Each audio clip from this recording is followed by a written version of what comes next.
INL സംസ്ഥാന committee office നിർമ്മാണത്തിനായി 25 കോടിയിലേറെ പിരിച്ചെടുത്ത് മുൻ മന്ത്രി അഹമ്മദ് ദേവർകോവിൽ സാമ്പത്തിക തട്ടിപ്പ് നടത്തിയതായി ഞെട്ടിക്കുന്ന വെളിപ്പെടുത്തൽ.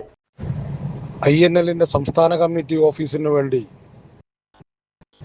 25 കോടി രൂപ പിരിച്ചതിനെ നാഷണൽ യൂത്ത് ലീഗിന് സംസ്ഥാന പ്രസിഡന്റ് എന്ന രീതിയിൽ ചോദ്യം ചെയ്യുകയും അതിന് കൃത്യമായ കണക്ക് അവതരിപ്പിക്കാതെ വരികയും ചെയ്തപ്പോൾ എനിക്ക് നേരെ കയ്യേറ്റ ശ്രമമാണ് ഉണ്ടായത്.